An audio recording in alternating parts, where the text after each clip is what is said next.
on, everybody? This is the PWZ podcast. It is the biggest weekend of the year. WrestleMania Night 1 is now in the books. It's a tremendous wrestling night of professional wrestling, excuse me. I am Rick Del Santo, joined by, as always, Showtime Marcel Williams. What's going on? What is going on? Night one of WrestleMania 39. SoFi Stadium, Los Angeles, That is, California. And it was a very entertaining show. It built up to the name, WrestleMania. And it was good from top to bottom. I enjoyed it. yeah, very good. There's a couple spots I was not necessarily, but we'll get into that. I did not hate the show by any means. I thought it was a very, very good show from Absolutely. beginning to end. Not really any disappointment, just stuff that I was not necessarily interested in. So, Yeah, this is a historic WrestleMania. This is the first WrestleMania without Vince McMahon behind the creative pencil. So this first night was I give it an A for this one because it was a very good show. I thought the stage setup was beautiful. It was amazing. Yes, Yeah. yes, yes. It kind of almost beat out the Orlando one, Right. um, but say what you will, what best set of WrestleMania you like, but this is one of it probably was one of the best to add on to the rest of them. Yeah, absolutely. But of course, we have night 2 to go through tomorrow, and we'll be back here tomorrow as well. This is going to be fun. We're not going to go too long, I guess you could say. We're just going to be sitting here and giving our thoughts on the matches of this evening. So, you ready to get into it? Yes, sir. We started off with the United States Championship match. Austin Theory defeated John Cena. John Cena. Wow. Wow. I'm not to say that I'm surprised that Austin Theory went over, but I'm not necessarily, surprised. Well, before we go into this match, as we've seen tonight, WrestleMania this year has made more money with sponsors than any other WrestleMania ever, and one of Really? them was the start of Make a Wish, which John Cena is the most person they grant all the wishes that Make a Wish has offered, and Hmm. they made sure they advertised that, which was fine, a nice gesture. But John Cena did the slow jog down the ramp. It used to be faster than that. I don't know what's going on. And we seen the Macho Man shady bald head spot of John Cena. It's fine though. But this opener was what it was. John Cena, obviously age is catching up with him. He only could do a certain amount of things, but it still was a good solid opener. And the result of it was Austin Theory going over and beating John Cena, which was the right decision. Yeah, absolutely. It was. This is actually quite a fun match to go through. Just when you thought Cena had it, he didn't. And then Theory came back and defeated him after a nut shot, and then the what's that, A-Town down? A Town down. Yeah, yeah. Quite a good match, I thought. And that's coming from me. That's a lot complimenting Cena. It's always a pleasure to see Cena. Like I said the other night, John Cena do his one match a year. That's his thing, and I respect it. I respect his schedule. He wanted to do this a little bit early and head on out, I guess. But it was a good opener. Great to put somebody over like Austin Theory. He's getting to that point in his career, and I know that you and I have had these discussions many times on this podcast that he's now considered a special attraction. Yes, he is. And if there's anything else, that's this event is definitely the special attraction event in Absolutely. WrestleMania. Yeah, Absolutely. And you know what? The special attractions being used the right way. Is not where they bury in the new talent, make them look terrible. And hmm he did his job, and that's what expected from a special attraction person.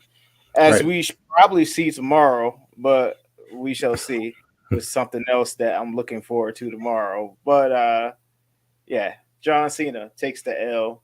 But before we go into the next match, what do you think is next for both John Cena and Austin Theory? We will talk about John Cena first, though. Cena, that all depends on what his ideas are or what his plans are. Like, how long is he going to be out for? You know what I mean? Is he going to be continue to make movies? Which I'm guessing Absolutely. that's his route. Because he only comes back once a year. Um, will he come back and face Theory again? Nah, I think that was a one and done. But You think that's a one and done? I mean, he's gonna continue making movies. That's the easiest money you can make without taking bumps. But what other attraction matches do you think in line for him? Like any other special matches you would think, like what Cody Rhodes or What about LA Knight? I would like see him at LA Knight. Yes. Try to help elevate LA Knight a little bit because he's in that category that not that he could do it. I think himself elevate himself. He's got the great gift of gab. He's a really great in ring performer. But getting in there with somebody such as Cena's caliber and going over him, I think could definitely elevate him to that next level. Absolutely. So I'd like to see that. That's one that I'd like to see. What about Austin Theory? Geez, that's a good question because I don't know, man, because it runs so hot and cold with him that we don't know, like, is he that chosen one that's going to be the top of the company? I think he is, but it just takes time. Yeah. Who do you think is geez, man, I can't even think who the hell I would like to see him go against. I mean, Montez Ford could be up next for him to feud with. You have obviously a few other mid card talent that he probably could get in a little feud with. Right. I mean, I enjoyed the classics that he had with Seth Rollins, but I think that should be done and over with. Yes. But Yep. I look to see more mid card talent, Johnny Gargano, a lot of mid card talent to pop up and do some classics for the United States Championship. Yeah, absolutely. Absolutely. So let's get into that the next one here. Titus O'Neil was brought out for commentary for this the ambassador, the global ambassador. Yeah. There's the fatal 4-way tag team match, the showcase match, if you will. It was a showcase. Jesus, was it ever? The Street Profits defeated Braun Strowman and Ricochet, Alpha Academy, and the Viking Raiders. This was a sleeper. Yeah, it dude. Did you see at each point during the match, like all the big men went off the top rope? Yes. And at one point, Braun did. I literally thought, I was like, this guy's nuts. Is he just going to just change his, like when he gets up there, he's going to change his mind and then step down? But no, he went through and delivered, and it's quite entertaining to see. Well, him getting released and going to the indie side pulled him out of his shell. And but he didn't work many indies though. He didn't work many indies, but he was around. He was around it. So I mean, Yeah. it was good enough. But now this match really surprised. Well, you know what? I'm gonna take it back. It didn't surprise me because I kind of felt like we got a good 8-man tag last Monday between these guys. But this match right here, it seemed like they had a point to prove. Obviously, as we read this match the other night, we was like, okay, this is one of the matches that they just putting together. But it showcased how the tag team division is kind of still clinching on in the WWE on the Raw side or SmackDown side. And I enjoyed this match. Street Profits with the W. You know who have grown on me? Before you say that, and before you say what you gotta say, I'm sorry to interrupt. No, you're good. What about the oh man. Well, Gable, German suplexing Strowman. Dude.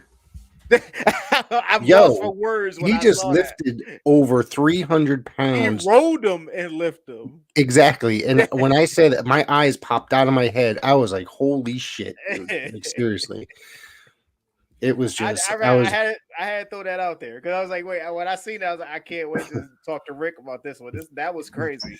Yeah, dude. It just proves right there watching that Gable is probably one of the most underrated talents that they have in that company right now. To see what that dude could do, that guy puts on fantastic matches each time he goes out there. Yeah, yes, he does. But I enjoyed this men's tag team WrestleMania showcase fatal 4-way match. It's a long name. Braun and Ricochet have actually grown on me. They're pairing. Yes. So, I didn't like it at first because it just seemed a clash of styles in a way, if you will. But like I said, they've grown on me. for a bit. Next match was Seth Rollins defeated Logan Paul. This match has to be one of my favorite matches, actually, of the evening. This Very was great, entertaining. dude. Yeah, it was very good from beginning to end. Um, of course, he Logan went through all his spots. I think he broke his hand. Did you see the way he was holding his hand throughout the end of the match? Unless he was just selling it, but he looked like he had hit it. Excuse me, uh, a little bit too much, but he kept holding it to the side while he Yeah, was going for maneuvers. So I'm not sure if he actually legitimately injured himself or what. yeah. His obviously he got stomped with his hand on the stairs. Yeah, Great seller if he was hurt, but he's a good seller, I guess. But this match was very entertaining from top to bottom. I knew what it was walking into this match. As we go along with this show, there's a few matches that really like blew this event out the order, and this was one of them. But we had a cameo by KSI in the prime mascot, and it was hilarious. But I knew he took that bump. That was great. I knew exactly. I said, this dude, there's somebody in there. I thought it was going to be his brother, and he was going to end up taking a bump or something, or he's going to help Rollins, or excuse me, Paul Logan rather, with the victory. But obviously, the complete opposite happened. Dude, Seth Rollins' entrance was amazing as well. Yes, it was. That was put together very well. They used the gentleman, I don't remember what his name was, but from the symphonic orchestra of the area, and he had the whole entire crowd going throughout that entire entrance. Yes, he did, and I will say it, and I said it earlier on. Seth Rollins is the modern day Macho Man Randy Savage. He has the gear. He has the silly, snappy attitude like Macho Man. And I'm just gonna put it out there. He is now the modern day Macho Man Randy Savage. You look like you raided Elton John's wardrobe last week with with them sunglasses. I was like, what the hell? I do want to say before we move on to the next match that I'm gonna continuously say, besides the modern day Macho Man Randy Savage, Seth Rollins is probably the new Mr. WrestleMania, obviously, right? He is become one of the top performers in that company, in professional wrestling in general. Mm-hmm. Internationally, he's become one of the best professional wrestlers there is in the modern era. Absolutely. That dude's not afraid to do business. He will take an L if he has to. The dude's just great, dude. Seriously. Yeah, he is. I mean, we had Macho Man in the first half of WrestleManias. We had Shawn Michaels in the middle. Now we got Seth Rollins. So I'm enjoying every year that he's putting on these classic matches. Yeah, dude, and it's he's still got ways to go too. So yes, he does. Yeah. It was the 6-woman tag match. Trish Stratus and the women's tag team champions of Becky Lynch and Lita. They defeated Bayley, Dakota Kai, and Io Sky. It was solid. Okay, solid. Oh wow. Okay. It was solid. It had its moments where it was a few misses here and there, but yes. I continue to be impressed with Io Sky.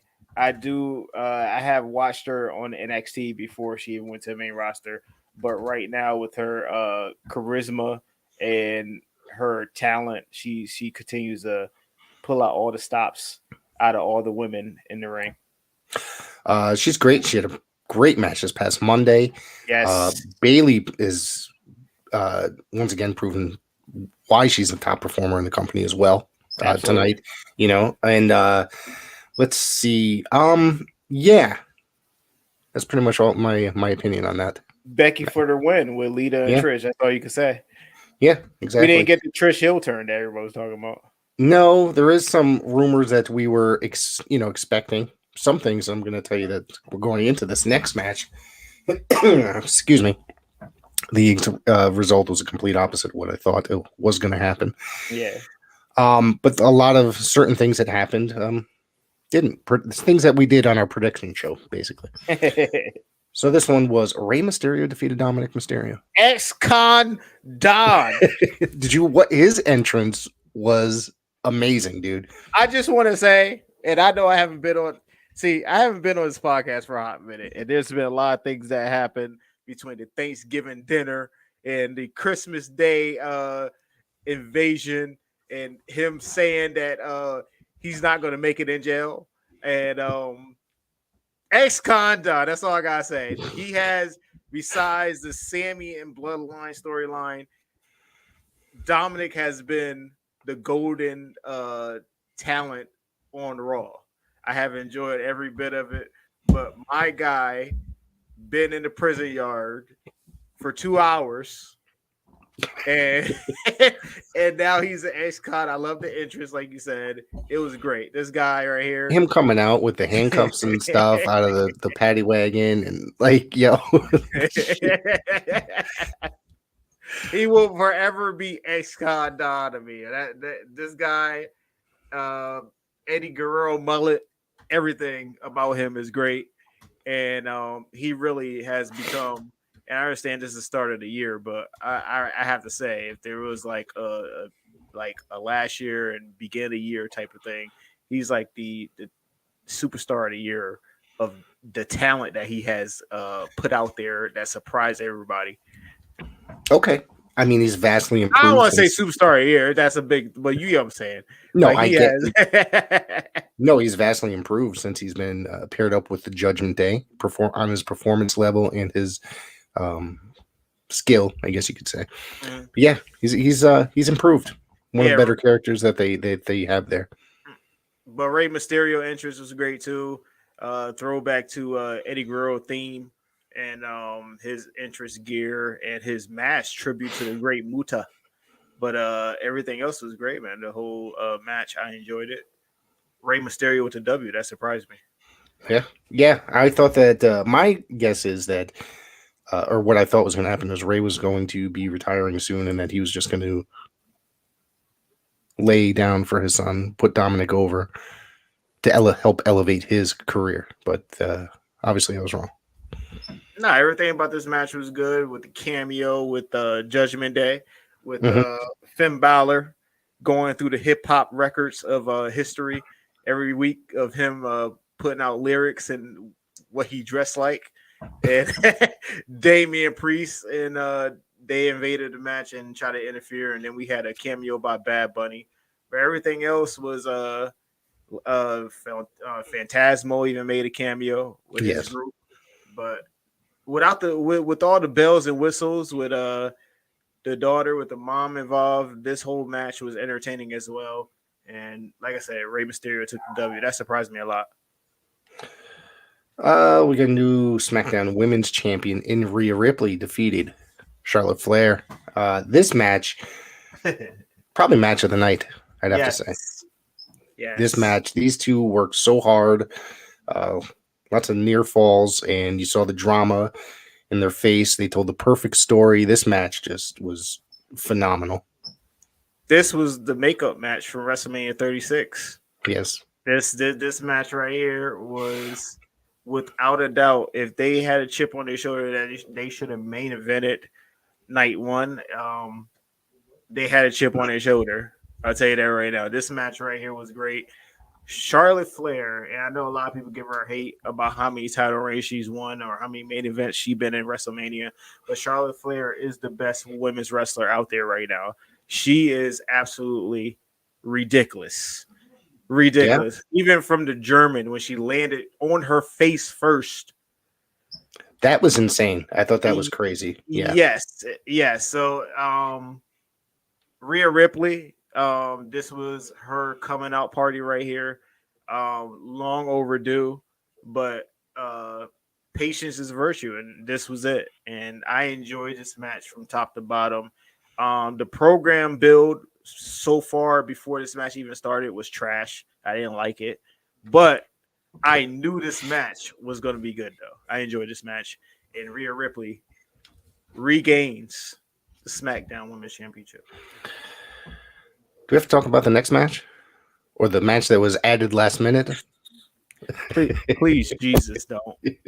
I don't even know why they even do that. I understand they try to entertain a variety of people, but I just don't understand sometimes. I'm like, just keep it as is and just leave it alone. But obviously, we got Pat McAfee versus The Miz.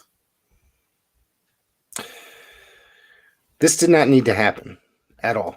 It didn't need to happen, and if it- Michael Cole had to lie to us too. He had to lie to us. He said Pat McAfee is undefeated at WrestleMania. That's not true. I don't think that's true, right? That's not true, is it?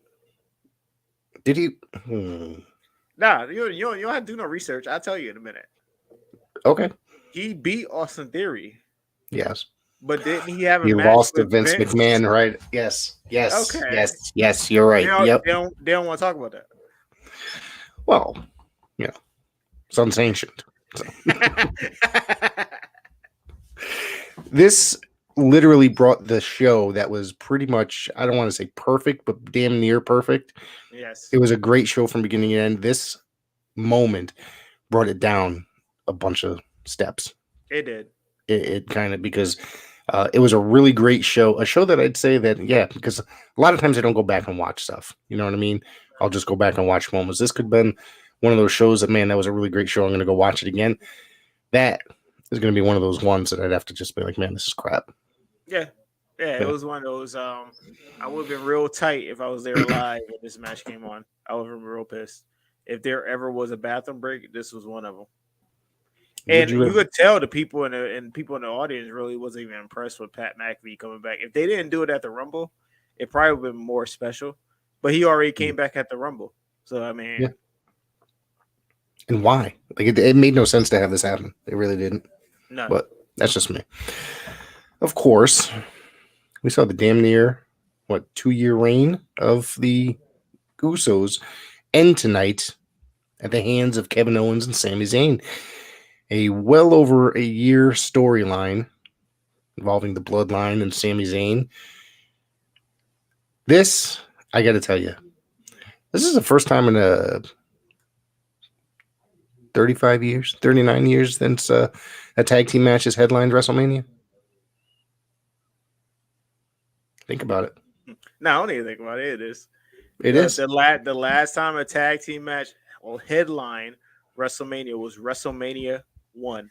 Yep. And but this is the first time ever for a tag team championship match to headline WrestleMania, which is history making, and it shows how special the tag team championships in WWE had to become the main event of night one.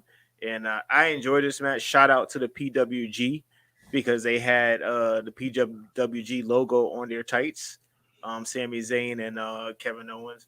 But this was a long time, about a year and a half in the making with this match. And I enjoyed every bit of it. It was a finish that needed to happen for night one and needed to be the main event. I understand they wanted Rhea and Charlotte as the main event because it was a women's championship match, but a women's championship match or a WWE championship match really don't need a headline. If you got a story that's being told that's real heavy, anything can main event WrestleMania.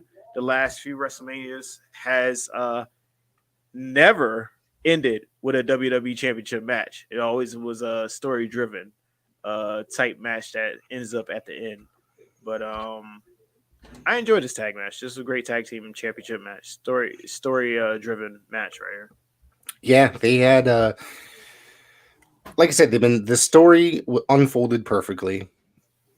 This was it was the perfect ending to that. Well, the ending is maybe tomorrow, but as far as this portion goes. Yes. So the leak in the bloodline has started with the Usos. Yes. And everybody's expecting the entire bloodline to fall apart as of tomorrow as well. So we'll see what happens. We got night 2 coming up as well. Yeah, we do. This bloodline storyline has been going on since the fall of 2020. Mm-hmm. And this is a long storyline that has been a very great investment for WWE. And I'm looking forward to tomorrow. As tomorrow, we gonna see Cody Rhodes try to close that story of winning the WWE Undisputed Universal Championship. You got it right that time. All right. Did I get it right? Yeah, you did. I made That's it. exactly it. But before we get there, I want to see the most anticipated match of night 2. You know what that is, right, Rick? It is Brock and Omos. Yes. Oh, okay. All right. Like I've said before, I said that match is going to surprise a lot of people, and I think that Brock is going to carry Omos very well through that match. You don't believe me, do you? I can tell by the look on your face. If Brock care enough, I may see that happen, but I don't think he even care. And I think this match is going to be legit. Even 2 minutes. I'm willing to bet on that. If it make 2 minutes, or if it make it past 2 minutes, I wouldn't even know what to do with myself. I don't think they would know what to do with themselves. Let's not forget we got the Intercontinental title tomorrow. Gunther versus Sheamus versus Drew McIntyre. Prediction: that's gonna be match of the night. No doubt about it. Match of the night, yes. Yeah, that is the match that I'm waiting for. That I'm looking forward to the most tomorrow. Of course, we got Edge versus the Demon Finn Balor in a Hell in a Cell, and the Raw Women's Championship Bianca defending against Asuka. Yeah, I'm not mentioning the tag. I mean, truthfully, that SmackDown, not SmackDown, the Raw Women's Championship match, that definitely got a a mountain to climb because Rhea and Charlotte topped it. Yes, but I have a feeling that it could. It's got a lot of. It's very capable to get there. I think. Yes, absolutely. Did you get a chance to watch the Supercard of Honor? No, I didn't get a chance. I haven't heard about the highlights, but I will put out there congratulations because at NXT Stand Deliver, Carmelo Hayes, Northeast native, won the NXT championship. Yep, I caught that match today. That's the only match I caught prior while I was out. I got, Christian Casanova, as he was called prior to being called up to WWE NXT. He worked a lot around these parts. So congratulations to him at making it in the big leagues. And indeed. He's delivering. If they're putting that belt on you, he's doing something right. You made it. Yep, absolutely. All right. So is there anything else you want to throw out there today? No, that's it. We're going to get ready for night 2. We'll be back here again one more time to review night 2. And I'm enjoying being back here on PWZ. We're glad to have you back. Don't worry. Tomorrow night we might be a little bit inebriated. It is Sunday. We may be, yeah. We may be. It's WrestleMania Sunday. It's an even bigger day than today. It's a work night. For you. Yeah. Have a great night, everybody. Tune in tomorrow.